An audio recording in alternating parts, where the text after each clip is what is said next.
اعوذ باللہ من الشیطان اللعین الرجیم بسم اللہ الرحمن الرحیم الحمدللہ الذی ہدانا لہذا وما كنا لنہتدی لولا ان ہدانا اللہ لقد جاءت رسل ربنا بالحق ثم الصلاة والسلام والتحیۃ والاکرام مولانا و مولا الثقلین جد الحسنین ابی القاسم محمد اللہم صلی علی محمد وآل محمد وآلہ الطیبین الطاہرین المعصومین المظلومین المنتجبین المنتخبین ولعنۃ اللہ علی اعدائہم اجمعین اما بعد فقد قال رسول اللہ صلی اللہ علیہ وآلہ وسلم فاطمۃ بضعۃ منی۔ سامعین محترم، سب سے پہلے حضرت امام زمانہ اجل اللہ فرجہ الشریف کے خدمت میں ان کی جد ماجدہ حضرت فاطمۃ الزہرا سلام اللہ علیہ کی ولادت باسعادت کی مبارکباد پیش کرتا ہوں۔ اس کے بعد علماء کرام، آیات اعظام، مراجع کرام اور جملہ مومنین کو اس پرمسرت موقع پر مبارکباد پیش کرتا ہوں۔ سامعین محترم، میں نے جس حدیث کو اپنا عنوان قرار دیا ہے، یہ رسول اللہ کی بہت ہی مشہور و معروف حدیث ہے، جس میں رسول اپنی بیٹی، اپنی لقت جگر کی مدح و منقبت کرتے ہوئے ارشاد فرماتے ہیں کہ فاطمۃ بضعۃ منی، فاطمہ میرے جگر کا ٹکڑا ہے۔ جس نے فاطمہ کو اذیت پہنچائی اس نے مجھے اذیت پہنچائی، اور جس نے مجھے اذیت پہنچائی اس نے گویا پروردگار کو اذیت پہنچائی۔ اس طریقے سے اللہ کے نبی نے بحکم وحی، جیسا کہ قرآن مجید میں خود ارشاد ہوا ہے کہ وَمَا يَنطِقُ عَنِ الْهَوَىٰ إِنْ هُوَ إِلَّا وَحْيٌ يُوحَىٰ، کہ پیغمبر میرا کوئی کلام ہی نہیں کرتا جب تک کہ وحی خدا نہ نازل ہو جائے۔ تو قرآن کے روح کے اعتبار سے پیغمبر اسلام نے جو مدح و منقبت کی ہے، جناب زہرا کی فضیلت بیان کی ہے، جہاں اپنی ذاتی منشا اور محبت ہے، وہیں اللہ کا حکم بھی ہے کہ پیغمبر جناب زہرا اس منزل پر فائز ہیں، اس مرتبے پر ہے کہ ان کی فضیلت اور عظمت کو دنیا کے سامنے پیش کیا جائے۔ چنانچہ جگہ جگہ پر، مقام مقام پر رسول اللہ نے جناب زہرا کی تعریف کرتے ہوئے ارشاد فرمایا فاطمۃ ام ابیہا، فاطمہ اپنے باپ کی ماں ہے۔ پھر ارشاد فرمایا فاطمۃ سیدۃ نساء العالمین، فاطمہ کو تم معمولی نہ سمجھنا، بلکہ یہ فاطمہ اس شخصیت کا نام ہے کہ جو عالمین کی عورتوں کی سردار ہے۔ میرے عزیزوں، جناب زہرا اس بابرکت شخصیت کا نام ہے کہ جن کے بارے میں روایات کا مطالعہ کریں گے تو آپ کو ملے گا کہ نبی اتنا زیادہ محبت کیا کرتے تھے، اتنا زیادہ احترام کیا کرتے جناب زہرا سلام اللہ علیہ سے، کہ جب بھی جناب زہرا سلام اللہ علیہ نبی کریم کی خدمت میں آتی تھیں تو نبی کریم ان کے استقبال کے لیے چند کام انجام دیا کرتے تھے۔ جیسے ہی جناب زہرا رسول اللہ کی خدمت میں آتی تھی، رسول اللہ فوراً استقبال کے لیے کھڑے ہو جایا کرتے تھے، اور صرف استقبال کے لیے کھڑے نہیں ہوتے تھے بلکہ اہلاً و سہلاً و مرحباً جیسے کلمے کو ارشاد فرماتے تھے، اور اس کے بعد ہاتھوں کا بوسہ لیا کرتے تھے، اور یہیں پر ان کے احترام کے لیے بات کو تمام نہیں کرتے تھے بلکہ جناب زہرا کو اپنی جگہ پر بٹھایا کرتے تھے، اور اپنی جگہ پر بٹھا کر دنیا والوں کو یہ پیغام دے رہے تھے پیغمبر اکرم کہ اے امت مسلمہ، اے ہماری امت، اس فاطمہ کو تم معمولی نہ سمجھنا، اس لیے کہ یہ وہ فاطمہ ہے کہ جس کی محبت کو اللہ نے اجر رسالت قرار دیا ہے۔ یہ وہ فاطمہ ہے کہ جس سے محبت کرنے والے کو اللہ نے ایک بہت بڑا مقام عطا کیا ہے۔ چنانچہ روایات میں بیان کیا گیا ہے کہ ایک مرتبہ نبی کریم کی خدمت میں جناب سلمان موجود تھے۔ نبی کریم نے جناب سلمان سے کہا سلمان، میں تمہیں ایک حدیث کو تعلیم دیتا ہوں،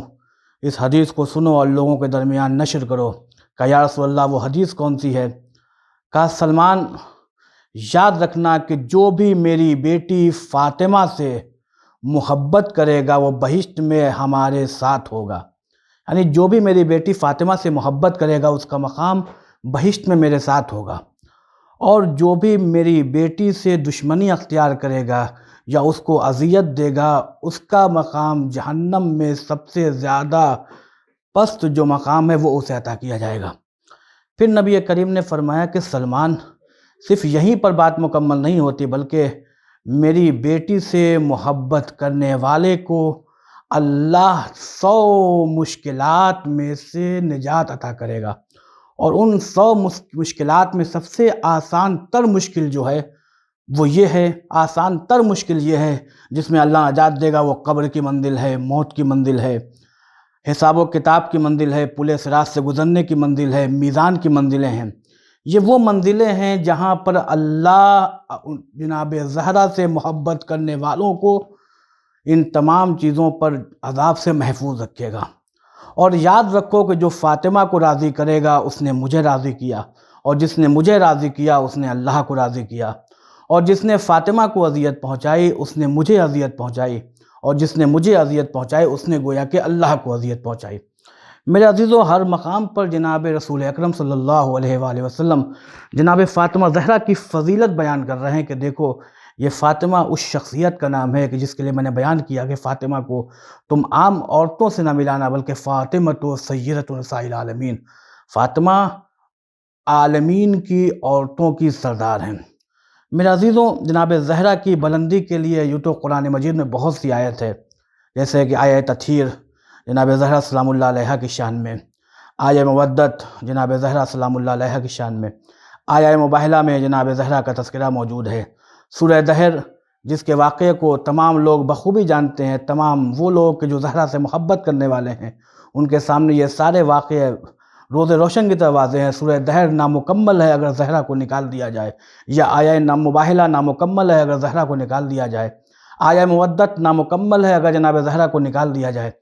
آیہ تطہیر نامکمل ہے اگر جناب زہرا کو نکال دیا جائے۔ ان تمام آیتوں میں جناب زہرا کا کردار رونما ہے،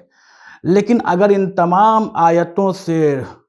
ہم نظر ہٹا لیں صرف یہ سورہ کہ جس سے رسول اللہ کے اوپر اللہ نے نازل فرمایا، جس میں ارشاد فرمایا بسم اللہ الرحمن الرحیم انا اعطیناک الکوثر فصل لربک وانحر ان شانئک ھو الابتر، یعنی اگر آپ اس سورہ کے شان نزول میں جائیں گے تو آپ کو یہ ملے گا کہ جب رسول اللہ کے بیٹے کا انتقال ہو گیا تو عرب کے جو مشرکین اور کفار تھے وہ رسول اللہ کو طعنے دیا کرتے تھے کہ رسول اللہ وہ ہیں کہ جو مقطوع نسل ہیں، ابتر ہیں۔ چنانچہ تاریخ میں ایک نام عاص ابن وائل کا ہے کہ جو ہمیشہ آ کر نبی کریم کو یہ طعنے دیا کرتا تھا کہ نبی کریم مقطوع نسل ہیں، ابتر ہیں معاذ اللہ۔ لیکن جب اللہ نے نبی کریم کو عطا کیا تو اس صورت میں عطا کیا، ارشاد فرمایا بسم اللہ الرحمن الرحیم انا اعطیناک الکوثر، اے میرے پیغمبر آپ پریشان نہ ہوں، اگر یہ دشمن طعنے دیتے ہیں تو دینے دیجئے، انا اعطیناک الکوثر، پیغمبر ہم نے آپ کو کوثر عطا کیا ہے، فصل لربک وانحر، آپ اپنے رب کے لیے نمازیں پڑھیں اور قربانیاں پیش کریں، ان شانئک ھو الابتر، کہ بے شک آپ ابتر اور آپ مقطوع نسل نہیں ہیں بلکہ آپ کے دشمن جو ہیں وہ ابتر اور مقطوع نسل ہیں۔ اگر آپ تفسیر کا مطالعہ کریں گے، روایات کا مطالعہ کریں گے تو آپ کو ملے گا کہ یہاں پر کوثر سے مراد جناب زہرا سلام اللہ علیہ ہیں۔ میرے عزیزوں، جناب زہرا کی شخصیت اتنی بلند و بالا شخصیت ہے جس کا تعارف ہر انسان نہیں کر سکتا، جس کی عظمت کو ہر انسان بیان نہیں کر سکتا، اس لیے کہ اس کی عظمت کو کون بیان کرے کہ جو اس کے لیے رحمت بن کر آئی ہے اس کائنات میں، کہ جو رحمت للعالمین ہے، یا اس کے لیے ایمان میں اضافے کا سبب بنی ہے کہ جو کل ایمان ہے، یا اس کے لیے جنت کا باعث ہے، اس کے ان جوانان کی جنت اس کے قدموں میں ہے کہ جس کے لیے جنت جو ہے وہ شہزادی کائنات خود اس جوان جنت کی ماں ہیں۔ تو اتنی زیادہ فضیلت و منقبت جناب زہرا سلام اللہ علیہ ہے جس کو ہم اور آپ بیان نہیں کرتے۔ جناب زہرا وون، جناب زہرا اس شخصیت کا نام ہے کہ اگر ان کا اقرار نہ کیا جاتا تو نہ نبیوں کو نبوت ملتی، نہ رسولوں کو رسالت ملتی۔ یہ تذکرہ ہے جناب زہرا سلام اللہ علیہ کا، اور جہاں جناب زہرا سلام اللہ علیہ کی عظمت و منزلت آپ کے سامنے رونما اور روشن ہے اور واضح ہے کہ شہزادی کائنات اس بلند درجہ عظمت والی خاتون ہے کہ جن سے محبت کرنے والے کو بھی اللہ نے تشنا نہیں چھوڑا ہے، بلکہ ان سے محبت کرنے والے بھی اس منزل پر فائز ہیں کہ جس کو لوگ بیان نہیں کر سکتے، جن کی عظمت کو لوگ درک نہیں کر سکتے۔ میرے عزیزو، چنانچہ اس ضمن میں ایک روایت یوں ملتی ہے کہ ایک مرتبہ جناب جابر، اس روایت کے راوی حضرت امام جعفر صادق علیہ السلام ہے، وہ ارشاد فرماتے ہیں کہ ایک مرتبہ جناب جابر امام محمد باقر علیہ السلام کی خدمت میں حاضر ہونا کہتے ہیں کہ ابن رسول اللہ، مجھے آپ اپنی جدہ ماجدہ کی ایک ایسی فضیلت کے بارے میں بتائیے کہ جو فضیلت اگر میں لوگوں کے سامنے بیان کروں، اگر آپ کے شیعہ کے سامنے بیان کروں تو شیعہ کو اس تذکرے کو، اس حدیث کو سننے کے بعد ان کا چہرہ بالکل ان کے چہرے پر خوشی طاری ہو جائے، ان کا چہرہ کھل جائے۔ جیسے یہ سننا تھا، جناب جابر نے جیسے یہ کہا، امام محمد باقر علیہ السلام نے فرمایا کہ جابر، میں تمہیں ایک روایت بیان کرتا ہوں، ایک حدیث کا علم دیتا ہوں۔ کہا یا ابن رسول اللہ، آپ مجھے بتائیے وہ حدیث کیا ہے۔ امام محمد باقر علیہ السلام فرماتے ہیں، وہ ارشاد فرماتے ہیں امام محمد باقر علیہ السلام کہ یہ حدیث مجھ سے میرے بابا نے، ان سے ان کے جد نے، اور یہاں تک کہ رسول اکرم پر اس حدیث کا سلسلہ گیا ہے۔ رسول اللہ صلی اللہ علیہ وآلہ وسلم اس حدیث کو ارشاد فرماتے ہیں اس طریقے سے، وہ فرماتے ہیں کہ جب روز محشر ہوگا اور جب روز محشر کا ہنگام ہوگا تو سب سے پہلے نور کا ممبر لگایا جائے گا، تمام انبیاء کو نور کے ممبر پر بٹھایا جائے گا، ان نور کے ممبر کے درمیان میں ایک اور نورانی تخت لگایا جائے گا، اور اس نورانی ممبر کو لگانے کے بعد مجھے حکم ہوگا کہ میں اس پر بیٹھوں، بس میں بیٹھ جاؤں گا، اور جب بیٹھ جاؤں گا تو اللہ کا حکم آئے گا کہ اے میرے محمد، آج تم ایک خطبہ ارشاد فرماؤ۔ چنانچہ جب میں وہ خطبہ ارشاد فرماؤں گا تو وہ خطبہ ایسا ہوگا کہ جسے نہ کسی انبیاء نے سنا ہوگا، نہ کسی اوصیاء نے سنا ہوگا۔ پھر آواز آئے گی تو انبیاء کے اوصیاء، وہ ان کے نور کے تخت لگائے جائیں گے، اس کے بعد پھر ایک نورانی ممبر لایا جائے گا۔ جب وہ نورانی ممبر آئے گا تو اس پر علی کو بٹھایا جائے گا، پھر حکم ہوگا کہ اے علی ایک نورانی خطبہ دو۔ چنانچہ جب علی خطبہ دیں گے اس موقع پر، تو روایات کا یہ بیان ہے کہ علی جب خطبہ دیں گے تو ایسا خطبہ ارشاد فرمائیں گے کہ اس سے پہلے نہ کسی انبیاء نے سنا ہوگا، نہ کسی اوصیاء نے سنا ہوگا۔ اس کے بعد وہ ہنگام آئے گا کہ جب انبیاء کے بیٹے اور اوصیاء کے بیٹوں کا نورانی ممبر لگایا جائے گا، اور اس ممبر کے درمیان 2 ممبر اور نصب نورانی کیا جائے گا جس پر حسن و حسین بیٹھے ہوں گے، اور جب حسن و حسین ممبر پر بیٹھ جائیں گے تو اللہ کا حکم آئے گا کہ اے میرے نبی کے نواسوں، آج خطبہ ارشاد فرماؤ۔ چنانچہ نبی کے نواسے جب خطبہ ارشاد فرمائیں گے تو تاریخ یہ بیان کرتی ہے، روایت بیان کرتی ہے کہ ایسے خطبے ارشاد فرمائیں گے کہ تمام نہ انبیاء نے سنا ہوگا، نہ اوصیاء نے سنا ہوگا، نہ انبیاء کی اولادوں نے ایسا خطبہ سنا ہوگا، ایسا خطبہ ارشاد فرمائیں گے۔ جب نبی، علی اور حسنین علیہ السلام جمع ہو جائیں گے تو پھر ایک ندائے غیبی آئے گی کہ ندائے غیبی اس صورت میں آئے گی کہ جناب فاطمہ زہرا بنت محمد کہاں ہیں۔ جب جناب فاطمہ بنت محمد کی ندا ہوگی تو جبریل آگے بڑھیں گے، اور آگے بڑھ کر ایک بہشتی اونٹ لے کر جناب زہرا سلام اللہ علیہا کو سوار کرائیں گے، اور جب جناب زہرا سوار ہو کر بہشت کی جانب جانے لگیں گی تو ایک ندائے غیبی آئے گی کہ اے اہل محشر، اپنی آنکھوں کو بند کر لو، اس لیے کہ اب میرے نبی کی بیٹی، میرے محبوب پیغمبر کی بیٹی تمہارے درمیان سے بہشت کی جانب جانے والی ہے۔ اب جیسے ہی جناب شہزادی کائنات بہشت کے اونٹ پر سوار ہوتے ہوئے بہشت کی جانب جانے لگیں گی تو ایک مرتبہ اپنے آپ کو روک کر پیچھے مڑ کر دیکھیں گی اور آواز دیں گی۔ جیسے ہی پیچھے مڑیں گی، اللہ کی آواز ہوگی، اے حبیب، میرے حبیب کی بیٹی، تم نے پیچھے مڑ کر کیوں دیکھا؟ تو جناب فاطمہ زہرا سلام اللہ علیہا آواز دیں گی، اے میرے پروردگار، آج موقع اچھا ہے، بہتر یہ ہے کہ میں ان تمام لوگوں کے سامنے اپنی فضیلت کو بیان کروں، اپنی منزلت پہچانواؤں کہ میری منزلت کیا ہے، میری فضیلت کیا ہے۔ چنانچہ روایات میں ملتا ہے کہ اللہ کہے گا کہ میرے حبیب کی بیٹی تمہیں اختیار ہے۔ جیسے ہی اللہ کی جانب سے اختیار ملے گا، پھر جناب زہرا پلٹیں گی، اور پلٹنے کے بعد اپنے ان تمام چاہنے والوں کو جو جناب زہرا سے محبت رکھتے ہوں گے، جو جناب زہرا کی محبت کا دم بھرتے ہوں گے، عشق زہرا کو دل میں رکھے ہوئے ہوں گے، وہ تمام لوگوں کو روایات کے جملے ہیں کہ مولا فرماتے ہیں مولا باقر السلام، اے جابر، اپنے شیعوں کو اس طریقے سے اس محشر کے ہنگام میں تمام مجمع کے درمیان سے اپنے شیعوں کو اس طریقے سے چن لیں گی جیسے پرندے تمام دانوں کے درمیان سے اچھے دانے کو چن لیا کرتے ہیں اور خراب دانے کو چھوڑ دیا کرتے ہیں۔ اب اس طریقے جناب شہزادی کائنات اپنے تمام شیعوں کے ساتھ جب بہشت میں داخل ہونے لگیں گی، تو جب بہشت کے دروازے پر جائیں گی تو ایک مرتبہ اللہ ان کے چاہنے والوں کے دل میں ایک بات پیدا کرے گا۔ اب جیسے ہی وہ بات پیدا کرے گا تو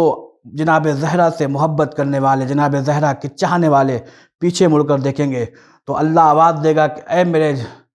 میری شہزادی کے چاہنے والوں، اے شہزادی کائنات کے جانے والوں، اے خاتون جنت کے چاہنے والوں، آخر تمہیں تو جناب زہرا کے وسیلے سے میں نے تمہیں شفاعت دے دی، اب تم پیچھے مڑ کر کیوں دیکھ رہے ہو؟ تو جناب زہرا سے محبت کرنے والے، وہ جناب زہرا کا عشق رکھتے ہیں، وہ جناب زہرا سے محبت کرتے ہیں، وہ آواز دیں گے کہ اللہ میں چاہتا ہوں کہ آج میری بھی منزلت بیان کی جائے، آج میرے بھی مرتبے کو بیان کیا جائے کہ جناب زہرا سے عشق کرنے والے، جناب زہرا سے محبت کرنے والوں کی کیا منزلت ہوا کرتی ہے، ان کا کیا رتبہ ہوا کرتا ہے۔ چنانچہ روایات کا بیان ہے کہ جیسے ہی یہ چاہنے والے بیان کریں گے، اللہ کا حکم آئے گا کہ تمہیں اختیار ہے، جو چاہے حاصل کر لو۔ اب جناب زہرا کے چاہنے والے وہ تمام لوگوں کو کہ جنہوں نے محبت زہرا کی وجہ سے انہیں پانی پلایا ہوگا، جنہوں نے محبت زہرا کی بنیاد پر ان کا احترام کیا ہوگا، جنہوں نے محبت زہرا کی وجہ سے ان تمام چاہنے والوں کا خیال رکھا ہوگا، ان کے دین کو دیا ہوگا، ان تک مالوں کو پہنچایا ہوگا، ان کو تمام چیزیں عطا کی ہوں گی، ان تمام چیزوں کو اس مد نظر رکھتے ہوئے ان تمام لوگوں کو یہ چاہنے والے بھی لے لیں گے۔ آپ نے توجہ فرمایا، جناب زہرا سے محبت کرنے والوں کا وہ مقام ہے کہ انہیں بھی اللہ روز محشر اختیار دے گا کہ جن لوگوں نے محبت زہرا کی بنیاد پر تمہیں کھانا کھلایا، تمہیں لباس دیا، تمہارے سامنے چیزیں پیش کی، تمہارے سامنے غیبت ہو رہی تھی، چونکہ تم محب زہرا تھے، تمہاری غیبت کو برداشت نہ کیا، تمہیں اختیار ہے کہ ان کی حق شفاعت کرو۔ تو اگر جناب زہرا سے کوئی محبت کرے گا تو اس طریقے سے وہ اس دنیا میں کامیاب بھی ہوگا اور آخرت میں کامیاب بھی ہوگا۔ لیکن میرے عزیزوں، جہاں جناب زہرا کی یہ فضیلتیں ہیں، وہاں ہم پر واجب و لازم ہے کہ ہم جناب زہرا کے پیغام کو بھی سمجھیں کہ جناب زہرا کا پیغام کیا ہے۔ جب جناب زہرا کے پیغام کو ہم دیکھیں گے، جناب زہرا کے پیغام کو سنیں گے اور سننے کے بعد اس کو اپنی زندگی میں ڈھالیں گے، اس پہ عمل پیرا ہوں گے، تب جا کر ہم عشق زہرا کا دم بھرتے رہیں گے، تب جا کر ہم محب زہرا اور محب فاطمہ زہرا سلام اللہ علیہا کریں گے۔ چنانچہ جناب زہرا کا پیغام کیا ہے؟ جناب زہرا فرماتی ہیں کہ مجھے تمہاری دنیا میں سے 3 چیزیں بہت زیادہ پسند ہیں۔ اے میری شہزادی بتائیے کہ آپ کو اس پوری دنیا میں 3 چیزیں وہ کون سی ہیں جو بہت زیادہ پسند ہے؟ تو شہزادی فرمائیں گی پہلی چیز جو مجھے سب سے زیادہ پسند ہے وہ تلاوت قرآن مجید ہے، یعنی قرآن مجید کی تلاوت کرنا مجھے سب سے زیادہ پسند ہے۔ اور یہی وجہ تھی میرے عزیزوں، جب زہرا نے وصیت کیا تو وصیت میں یہ کہا تھا کہ علی اگر میں اس دنیا سے چلی جاؤں تو میری قبر پہ آنا اور آ کر تلاوت قرآن کریم ضرور کرنا۔ شہزادی ایک تو یہ ہو گئی کہ آپ کی پہلی چیز تلاوت قرآن، جو محبوب ہے آپ کو دنیا میں وہ تلاوت قرآن مجید۔ دوسری شے کیا ہے؟ کہا دوسری شے یہ ہے کہ رسول اللہ کے چہرے کی طرف نظر کرنا، یعنی رسول اللہ کے چہرے کو دیکھتے جانا، یہ نبی زہرا کو بہت زیادہ پسند تھی۔ شہزادی تیسری چیز کیا ہے؟ کہا تیسری چیز الانفاق فی سبیل اللہ ہے، یعنی اللہ کی راہ میں زیادہ سے زیادہ خرچ کرنا، اللہ کی راہ میں محتاجوں کو دینا، بے سہاروں کو دینا، غریبوں کی امداد کرنا۔ یہ 3 چیزیں ایسی تھیں جو شہزادی کو بہت زیادہ پسند تھیں، اور شہزادی ہمیشہ لوگوں سے کہا کرتی تھی کہ دیکھو اگر تم اس کائنات میں زندگی گزارنا چاہتے ہو تو قرآن مجید سے متمسک رہو، رسول سے متمسک رہو، رسول کی آل سے متمسک رہو، اور اللہ کی راہ میں خرچ کرتے رہو، اللہ کی راہ میں دیتے رہو۔ آئیے ہم دعا کرتے ہیں پروردگار محمد وآل محمد کے صدقے میں، اس شہزادی کے صدقے میں ہمیں زیادہ سے زیادہ سیرت معصومین اور سیرت فاطمہ الزہرا سلام اللہ علیہا پر چلنے کی توفیق عنایت فرما۔ وآخر الدعوانا الحمد للہ رب العالمین۔ اللہم صلی علی محمد وآل محمد وعجل فرجهم۔